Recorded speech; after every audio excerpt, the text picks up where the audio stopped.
Please be seated.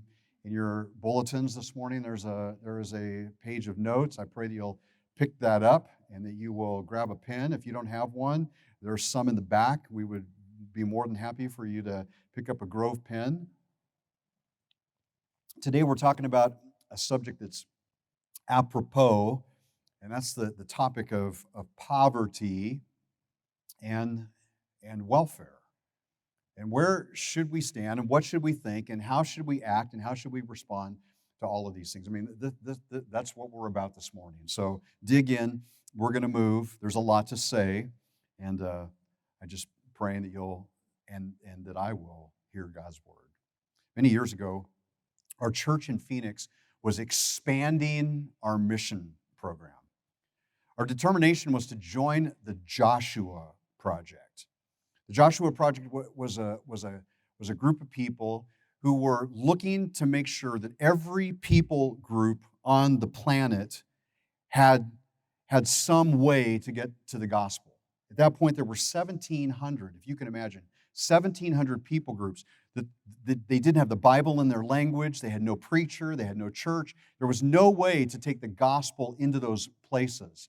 And so the Joshua Project was looking to find these groups, these people groups, and then find churches or groups of churches that would adopt them. And so our church was doing exactly that. We set our eyes on Nepal. It was literally on the other side of the planet from where we were in Phoenix. And we were acquainted with a couple of Nepali pastors. They were nationals. They were not Americans. They were from Nepal, born and raised there. They were married. Their names were Sundar and Sarita Thapa.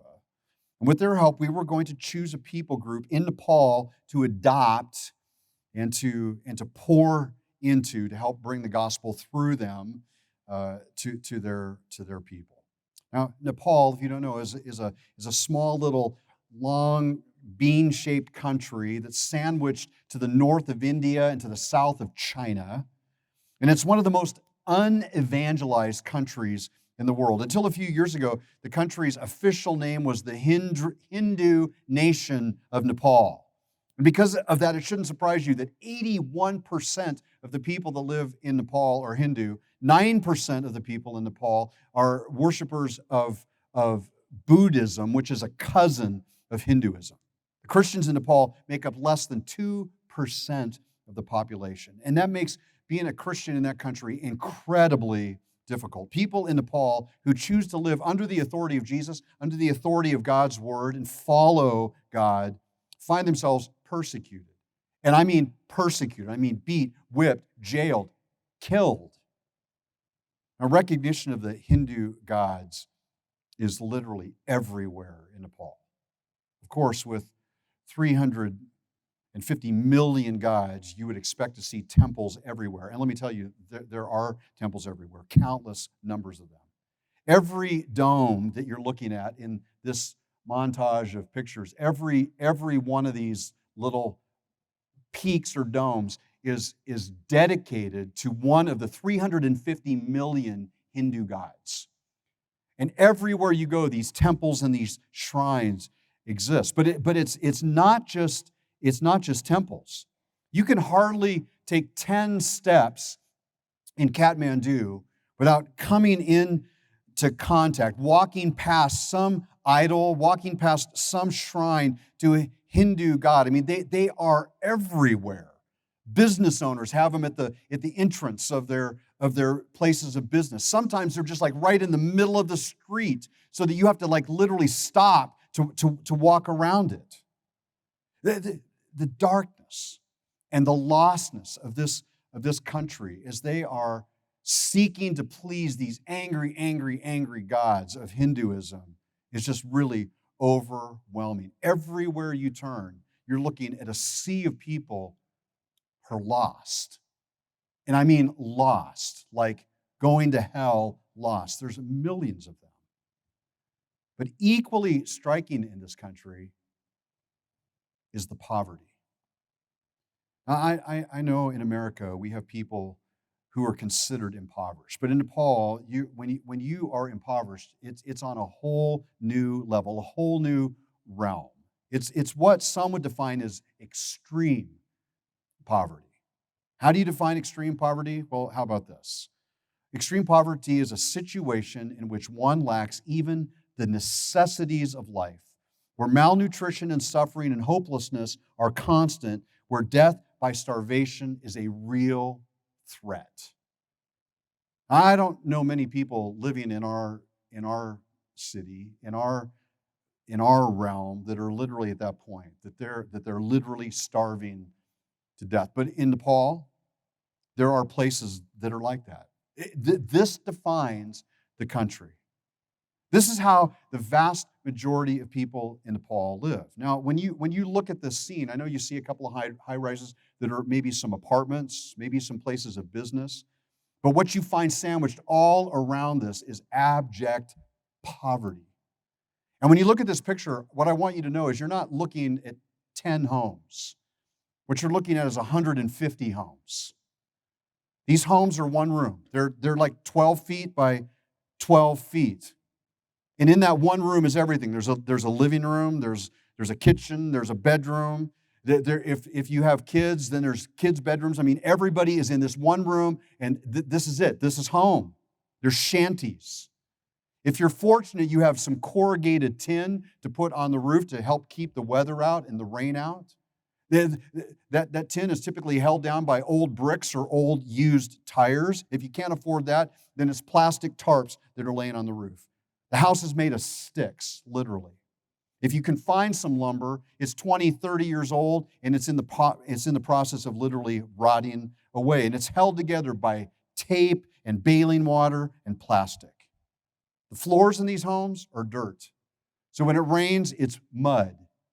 There's no running water. There's no electricity. It's open pits for toilets. And this is how the average person in Nepal lives. They are under financial duress, and the fight every day is simply to survive. I asked the man who was helping us, Sundar, when we first got to Nepal, to teach me a Nepali phrase. And the phrase he taught me was "Given garo cha," "Given garo cha." He had me say it several times. We said it together, "Given garo cha." I said, "Sundar, what does it mean?" He said, "It means life is hard."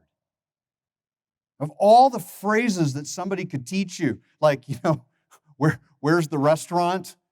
Where's the bathroom? His phrase was life is hard. And when you look at it, you begin to understand, because in Nepal, life is hard. Brenda and I have a dear friend named Neerish. He's a Nepali national. He lives in Bhaktapur. He was part of the people group that we adopted in our church in Phoenix.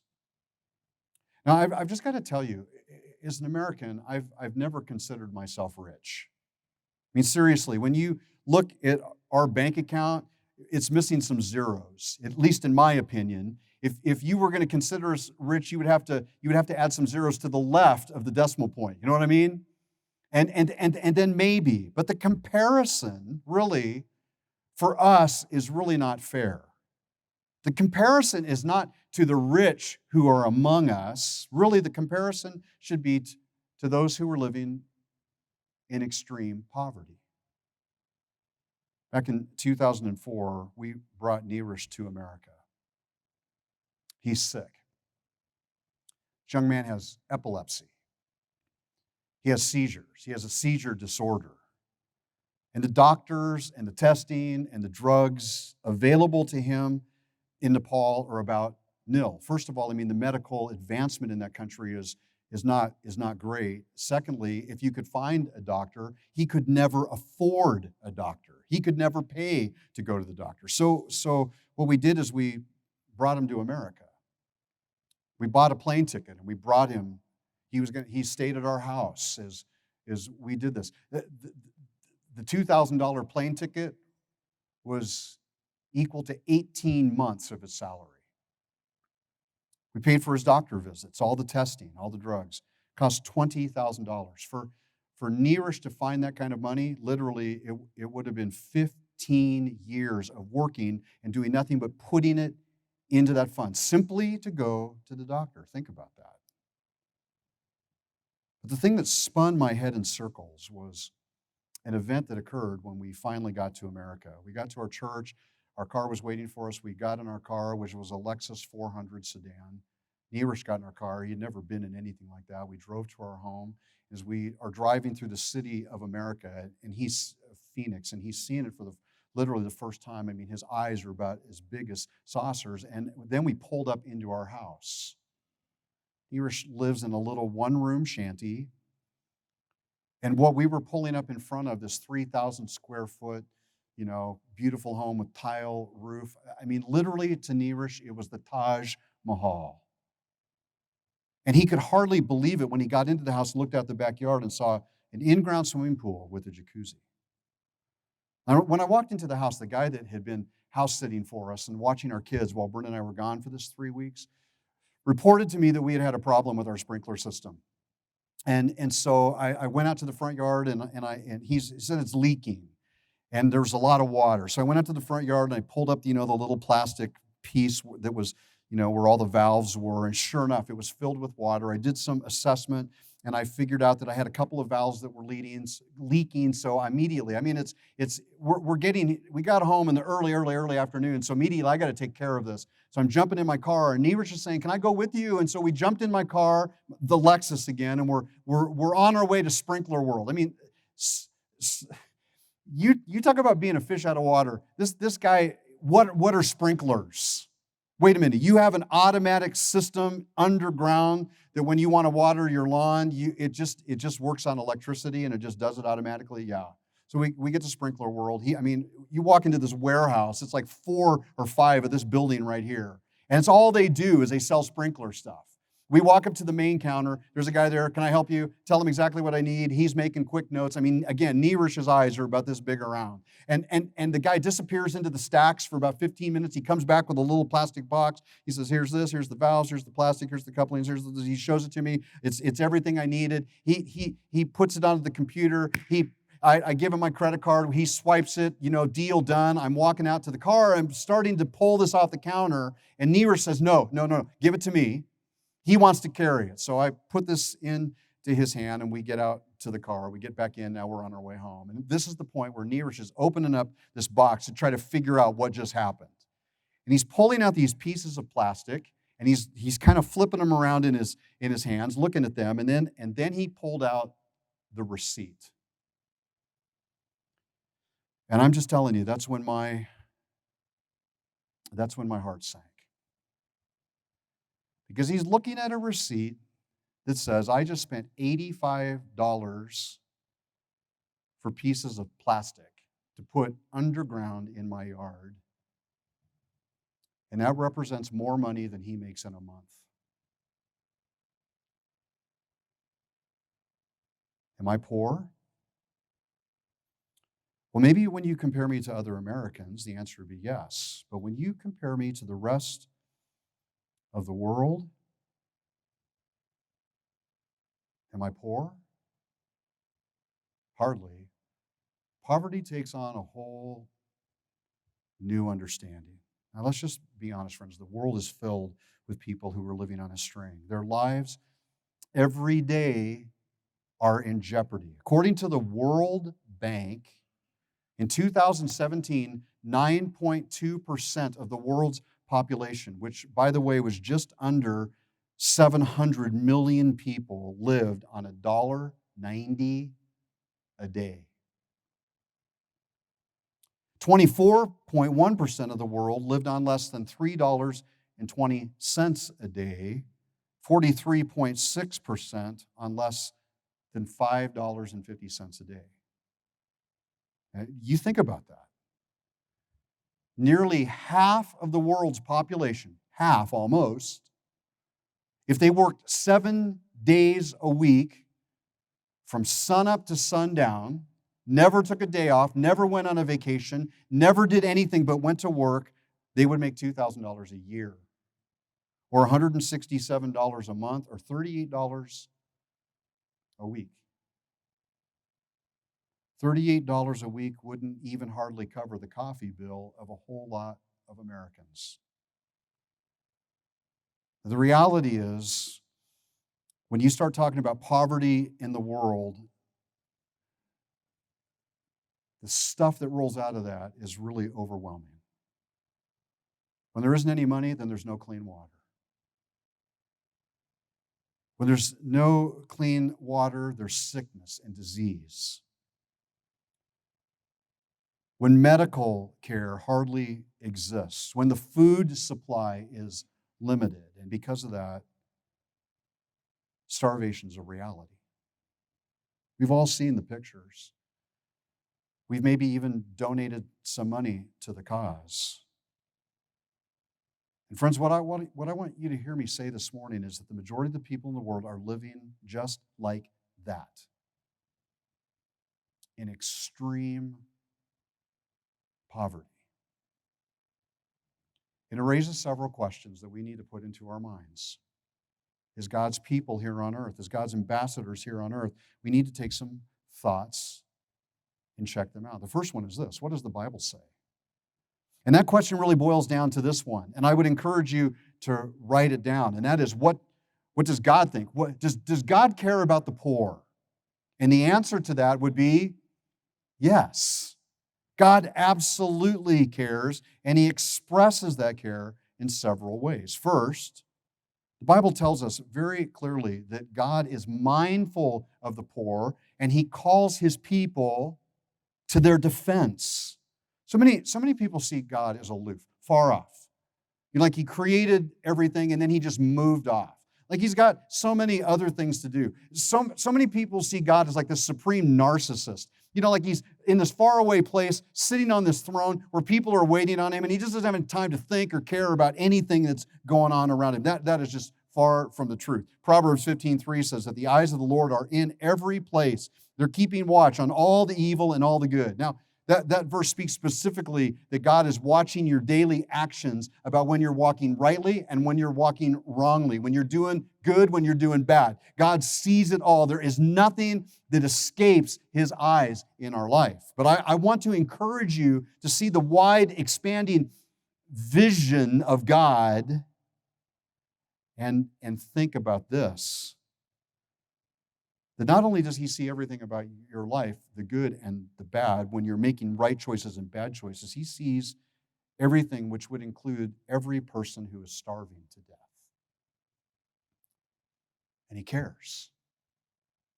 Jesus said in the Sermon on the Mount, Matthew chapter 6, that God watches over even the birds of the flowers, that a sparrow doesn't fall to the earth, that a blade of grass does not wither without God seeing it and knowing about it and caring about it. And then Jesus went on to say in Matthew 6 that if God cares about birds and grass, don't you think that He cares a lot more about you? You have a higher value in the creation totem pole than birds and grass. So if God cares about birds, believe me, He cares about you. The point is that God sees every person who is suffering, and He cares about that. And in light of God's care and His concern, He calls His people, His followers, to take two important steps. First, God's calling us to be aware of the existence of the needy, of the very needy, of the extreme poverty in our world. There are particular classes of people who are forced into the realm of extreme poverty. And I mean, even in places like Nepal, where there's poverty everywhere, there are people that are even on the lower end of that extreme poverty. And even in our country, there are people that suffer here. People like widows or orphans or refugees. These people in our world are the unnamed, and they're the unseen, and they're the unwanted. The Bible speaks of these people, the marginalized in the world, and the point is clear. God cares for them. Psalm 69:33 says, "For the Lord hears the needy and does not despise His own people who are prisoners." Psalm chapter 12, verse 5 says, "Because the poor are plundered, because the needy groan, God says, I will now arise. I will place him in safety for which he longs." Does God care about the plight of those who are in extreme poverty? The answer is yes. If you think back through the ministry of Jesus, you watch this care and this concern coming out. He's been invited to go heal a little girl who's sick. And in the crowd that day, Jesus is on his way to Jairus to go to his house. And in the crowd, there's a woman who has been sick for years. She has a bleeding problem. And she's taken her resource, all of her money, and she's gone and given it to doctors, and she's no better.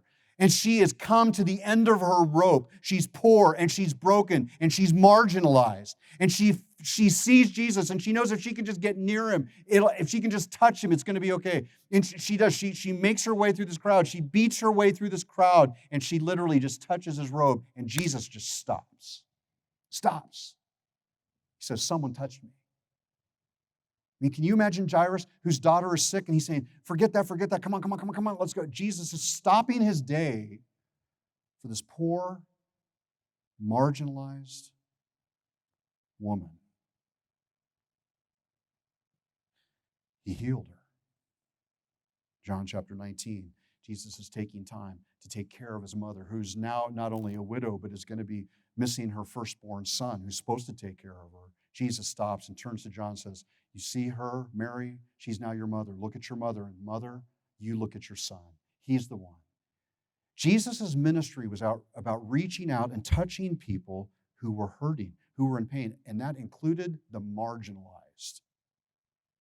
The heart of God bends to those who are in extreme poverty, and he calls his people to have the same heart. James chapter 1, verse 27, James writes these words, "Religion that is pure and undefiled before God." If you want to really worship God in a way that is going to just really make him stand up, then visit orphans and widows in their affliction. Take care of the marginalized. Become a person who stands in the gap for those people who are hurting.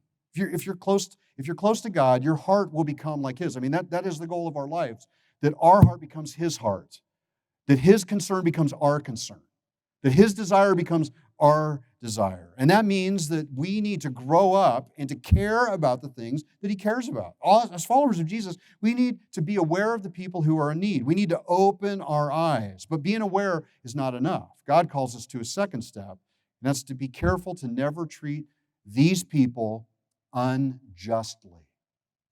I love the ideal of the justice system in the United States. You've probably seen one of these statues someplace where the woman is holding the scales, justice, and there's a blindfold over her eyes because justice is supposed to be blind. It doesn't matter who you are, the right thing should be happening for you. It doesn't matter what your gender is, it doesn't matter what your race is, it doesn't matter what your age is, what your socioeconomic status. None of that's supposed to matter. When it comes to legality and justice in the United States, everybody stands before the court on equal terms. And you know what? I think most of us would say we love that ideal, and at the same time, we'd probably all agree that it doesn't happen that way.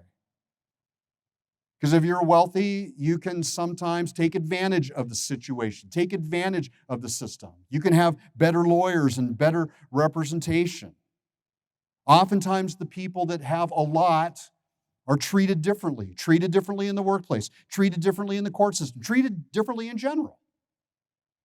And it shouldn't be that way. In the eyes of the Lord, and more importantly, in the eyes of God, we're equal. There's no male, there's no female, there's no Greek, Jew. We're equal.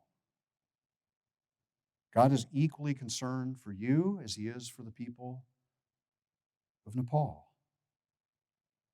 And God hates the injustice that sometimes comes to those who are in extreme poverty. Psalm 140, verse 12 says, "I know that the Lord will maintain the cause of the afflicted and will execute justice for the needy." Jeremiah 22:3, "Thus says the Lord, do justice and righteousness, and deliver from the hand of the oppressor him who has been robbed, and do no wrong or violence to the resident alien, the fatherless, and the widow, nor shed innocent blood in this place." The call of God is that we work diligently to not treat those who have less with impudence. Because all people deserve to be treated fairly. Come on, church, amen, yes? And we must take great care to make sure that justice flows to all people. It leads to a second thought here. As much as God is aware of the poor and calls us to their defense, God warns the rich to tread carefully. And it begs the question, who are the rich? And here's the answer. We are. We are. If you live in the United States, you are rich. More than 95% of the people would trade places with you without even thinking about it. I mean, boom, like, yes, like right now. They don't need to see your house. They don't need to see your car. Wherever you are, wherever you're living, whatever you're driving, it's significantly better than where they are and what they're driving and what they're dealing with. And what that means if nearly 50% of the world's population is living on less than $5.50 a day, you need to know that they would jump at the chance. Listen, I'm rich. I don't need to be comparing myself to Bezos or to Gates or to Warren Buffett. What I need to be doing is comparing down the line. And when I do that, I'm rich. And as rich people, when it comes to the needy, we need to tread carefully. God calls us to first not neglect the poor. What do I mean here? So don't turn a blind eye to them. It really is easy in today's world to just turn your head, to just ignore, kind of out of sight, out of mind. It's easy to not care about what is happening in Asia, in the sweatshops, about people that are making Nike tennis shoes and are making literally $1 a day as I go pay $100 for a pair of my tennis shoes. It's easy to just get up every morning and go about our business. So God warns us to be aware of the poor. But awareness is not enough. The command is do not neglect them. Oh yeah, I see you. Praying for you. No, don't neglect them. Ezekiel chapter 16, verse 49 says, behold, this was the guilt of your sister Sodom. She and her daughters had pride, excessive food, and prosperous ease, but did not aid the poor and the needy. It's easy to go about our lives and not see what is happening all around us, to just ignore it, to wash our hands of it, to put on our blinders and pretend we don't see it. And God warns us to not do that. Do not turn a blind eye and don't neglect it. And then God gives one more warning to the rich. Don't neglect it, and then don't oppress it. Do not oppress the poor. As wrong as neglect is, oppression is taking the next step in abuse. Joining in to take advantage of them, to use them. Well, that stirs the Lord to anger. Prophet Amos in the Old Testament, one of the minor prophets towards the very end of the Old Testament, is famous for writing about how the rich were oppressing the poor. He says in chapter 4, verse 1, hear this word, you cows of Bashan, who are on the mountain of Samaria, who oppress the poor, who crush the needy, who say to your husbands, bring that we may drink. Go get these people to take care of us and watch over us and to meet our needs and throw them a couple of coins and then let's just live and let live. Amos says it's wrong. In fact, he comes down here in verse 2 where he says, the Lord has sworn by his holiness that behold, the days are coming upon you when they shall take you away with hooks, even the last of you with fish hooks, and you shall go out through the breaches and each one straight ahead, and you shall be cast into Harmon. I mean, it's hell. But Amos wasn't alone. I mean, this is a topic in the prophets. There's some passages in your notes I hope you go home and read.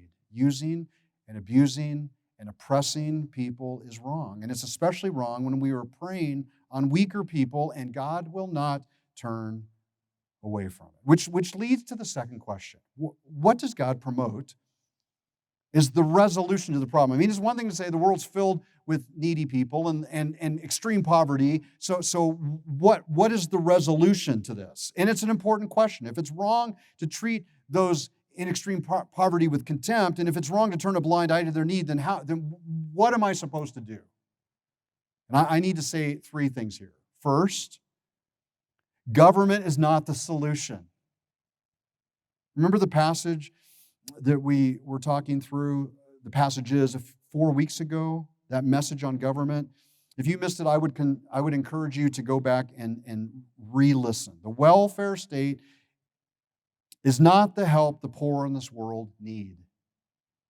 Government's solution to the poor is always just to tax the rich and give it to the poor, redistribute wealth. We've been doing that in our country for 75 years. And here's my question. Are we better off because of it? Are the poor in our country better off because we've done some redistribution of wealth? And the answer is no. We're just more and more angry. I mean, if anything, the welfare rolls have grown significantly over the last 50 years, which leads me to make a couple of comments. The Bible is really clear in its teaching here. Ready? 2 Thessalonians 3:10 says, "For even when we were with you, we would give you this command. If anyone is not willing to work, let him not eat." How about that? I mean, it sounds like I'm doing a 180 here, doesn't it? Wait, you're telling us to be concerned, and now you're saying, too bad for you. No, that's not what I'm saying. Here's what I'm saying. God never intended for us to simply feed people. No, the goal is to enable those in need to have an opportunity to earn a living, to be productive. And if they're unwilling to step up to the plate and do their task and perform their role, then Paul says in Thessalonians, let them starve. This was the way God set up the whole system to work in the Old Testament. I mean, if you go back and look at the Old Testament law, this is what it says. Leviticus chapter 19. He's talking to farmers here. He's talking to landowners. And God says, when you reap the harvest of your land, you shall not reap your field right up to its edge. Neither shall you gather the gleanings after your harvest. In other words, when you're going through and some things fall on the ground, don't go all the way to the edge. Leave a path, a swath. And if stuff is left behind, leave it on the ground. Why? You shall not strip your fields bare, verse 10. Neither shall you gather the fallen grapes of your vineyards. You shall leave them for the poor and for the sojourner. I am the Lord your God. God called every farmer to make sure that he didn't take his whole fields down and take it and sell it at harvest. No. He was to leave pieces standing so that the poor in the community, the poor in the city could come and literally work to harvest something to eat. I mean, we see this playing out in the book of Ruth. In Ruth chapter 2, Naomi is moving back to Israel, and she's moving with one of her Moabite daughter-in-laws by the name of Ruth. And they come home to Naomi's hometown, which is Bethlehem. There's been a famine, and the famine's over. And Naomi's husband, Elimelech, has died in the land. Her 2 sons have died. So she's bringing Ruth, one of her daughter-in-laws, home with her. And when they get to Bethlehem, they're hungry. What's interesting here is neither one of these gals go out to the street corner in Bethlehem with a basket and a handout and say, unemployed, out of work, give me something to eat. No, they knew how it worked. All around Bethlehem were fields, and what they needed to do was pick one and go and work. And that's exactly what Ruth did. She went in and she gleaned in Boaz's field. Listen, friends, there is something noble about work. God created us to work, and He set the example in Genesis chapter 1. He worked, created the earth. He did it all in 6 days, and then on the 7th day He rested. Chapter 2 begins with laying out this. We work hard for 6 days. On the 7th day, we rest. And He commands us to follow that example. I mean, in the 10 Commandments, Exodus chapter 20, it's the 4th commandment. Remember the Sabbath day. Keep it holy. 6 days you shall labor. Do all your work. At 7th day is a Sabbath to the Lord. On it you shall not do any work. God's expectation is that we all pull our share, that we all do the work. And then at the end of the week, we rest. And nobody is exempt. There should be no free handouts. Now, listen, while I'm saying that, I need to be quick to say that there are some people among us who are unable to work. And I would suggest to you that this number is significantly smaller than what we know about in this country. In our country, there are all kinds of people on rolls. In fact, statistics say that like 25% of the people in our country are on some kind of welfare or handout. And when I say that, I'm not talking about Social Security. I'm not talking about Medicare. I'm not talking about unemployment. Those services exist because you go to work and you pay taxes And in your taxes, they're being stored up. So when you retire, there's some money. When you get unemployed, there's some money.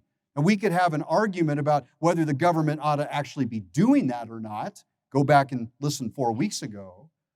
But for those of you who are on a retirement income, or for those of you who are unemployed and receiving benefits from that, I'm not talking to you here. I'm talking about the 25%, the 1 out of 4 people in America that are on some kind of subsidy or many subsidies that are receiving handouts.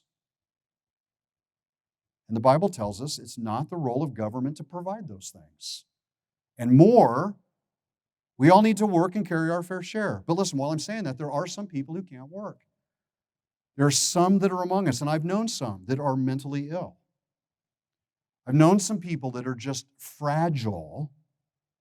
They're physically infirmed, and they're unable to work. So what of those who are truly unable to go to work? Well, that leads to the second thought. God's people need to take on the responsibility.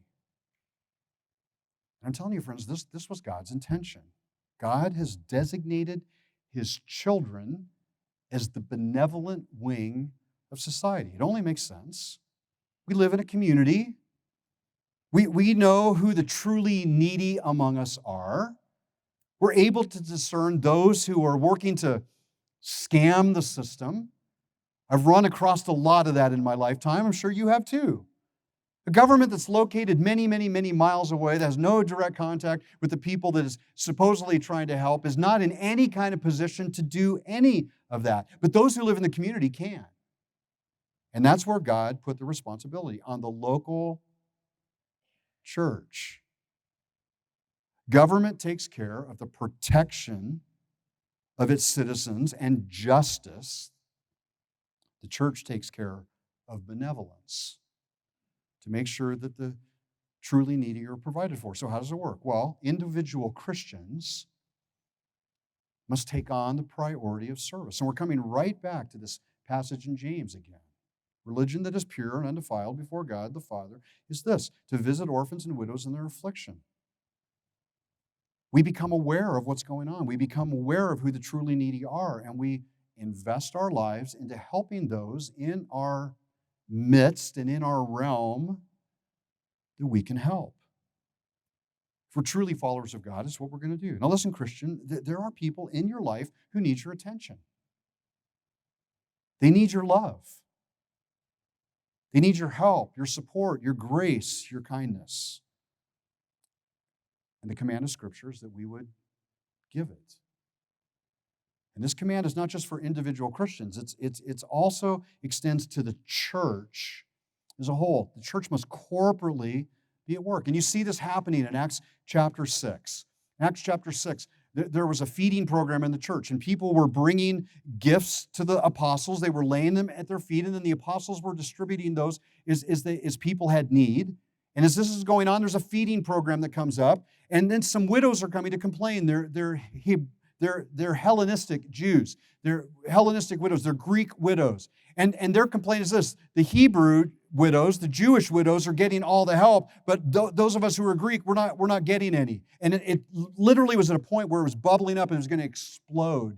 And so what the apostles did very wisely is to say, let's take godly men, let's promote them to the position of deacon. This will be the first deacons in the church, and then let's let them have authority to oversee this. We'll give them the money. We'll say, feed all the widows that are in need, and problem was solved. But these benevolent efforts did not end with the local church. The reality is that Christians from around the world, from around the Roman Empire, were taking notice of Christians that were suffering. In fact, Paul, on his missionary journeys, we can read about this. In 1 Corinthians chapter 16, 2 Corinthians chapter 8, into chapter 9, Romans chapter 15, where Paul is going, he's talking about the persecution and the trouble that is going on back at his home, back in Jerusalem. And people are now, from these other churches, are now donating to this purse that Paul is collecting to take home to help these people. And don't you find it interesting? For years, the Jews had been beating down the Gentiles. At first, you had to become a Hebrew. You had to become a Jew to become a Christian. But these that Paul was collecting offerings from were mostly Hellenistic. They were mostly Greek. They're Gentiles. And they're taking money to help their brothers and sisters in Jerusalem. The point is that God put the responsibility of taking care of the truly needy into the hands of the church. And friends, I'm just telling us, we cannot shirk our responsibility. Lives depend on it. And let me add one more thought here. My encouragement is to not miss the widening circles of responsibility. Most of us have funds that are limited. And let's move the slide ahead just one. Most of us have funds that are limited. We don't have the means to take care of every need we are faced with. So what do? When we can't meet all of the needs around us? Well, the Apostle Paul gives us wisdom. There are circles of responsibility. Paul says in 1 Timothy chapter 5, verse 8, if anyone does not provide for his relatives, and especially for members of his household, he has denied the faith, and he's worse than an unbeliever. Our responsibility is to understand that there are levels, and so there's circles. I want you to see this. As a Christian, you're supposed to first take care of your family, and then from there we take care of our church, and then from there we move to our world. We don't start in the world and then move to the church. We start personally with our circle of responsibility, our family. Honestly, along these lines, it can be an opportunity for evangelism to the world. I mean, again, you see this happening at the end of Acts chapter 2 and moving into Acts chapter 4. What's happening is that people are bringing offerings, not tithes. They brought their tithes, but their offerings were up and above, and what it was being used for, the offerings, laying at the apostles' feet to help. This feeding program is going to start in Acts chapter 6, but now the Christians are reaching out to help the truly needy among them. And the people of the world were taking notice that these people cared so much that they were taking from their wealth, taking from their own purse, and they were helping the other people around them. So much so that people in the world were beating down the doors of the church to become part of the church. When the church takes on the responsibility of taking care of those in need, it will draw people to Jesus. And that leads to a third question. What happens if we neglect the commands of God concerning the poor? One of the most frightening parables from the life of Jesus is found at the end of his life in Matthew chapter 25, verses 31 through 46. It's the parable of the sheep and goats. And it's a picture of judgment. And Jesus is on the throne, and he's separating the sheep from the goats. The sheep are on his right. They're the people that are going to heaven. The goats are the people on his left that are going to hell. And Jesus said that his decision for the placement that they found themselves in was based on the way they had treated other people. Matthew chapter 25, verse 35, Jesus says, I was hungry. You gave me food. I was thirsty. You gave me something to drink. I was a stranger. You welcomed me. I was naked. You clothed me. I was sick. You visited me. I was in prison. You came to me. And both groups, the sheep and the goats, they're getting the same words. And both groups are asking the exact same question. The question is, when did we ever see you like that? Jesus, if we knew that you were sick or hungry, we would have come running. And Jesus' response, verse 40, he said, truly I say to you, as you did it to one of the least of these my brothers, you did it to me. And if you didn't do it to one of the least of my brothers, you didn't do it to me. Listen, friends, it matters how we treat the poor, the neglected, the marginalized, because in the end, we are going to stand before God and we are going to give an account of how we chose to live. So here's the frightening truth. The day of judgment is coming when we will all do exactly that, give an account for our actions. Listen, friends, God cares. He's watching. He commands that we care too, and the day of justice is coming, which leads to a fourth question, really quickly. How should we respond? If all of this is true, and it is, then what should I do? Well, letter A, open up your eyes. Become a person who is aware. There are people around us that are hurting. We don't need to go to Nepal to find them, although there are a lot of them in Nepal. We need to open up our eyes. And then letter B, we need to accept responsibility. Here's the question. If not you, and who? If God has commanded us to care about those needs, then what are you going to do about it? You and me and the rest of us. What's your plan of attack? Listen, here's what God says. You're the solution. You are the solution. God wants you taking responsibility, and that means we need to let her see, adjust our lifestyle. What that means is we need to store up treasures in heaven. Jesus talked about this in the Sermon on the Mount in Matthew 6, 19, 21. Don't be hoarding it here. Be paying it forward there. The stuff that you're hoarding here is just going to rust. That's all it's going to, and someday it's going to pass on.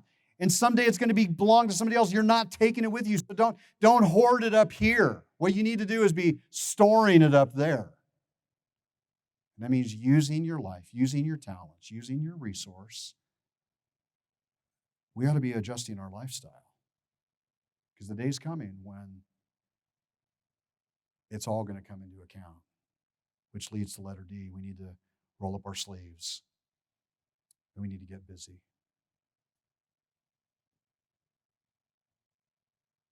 And listen, not all needs need money.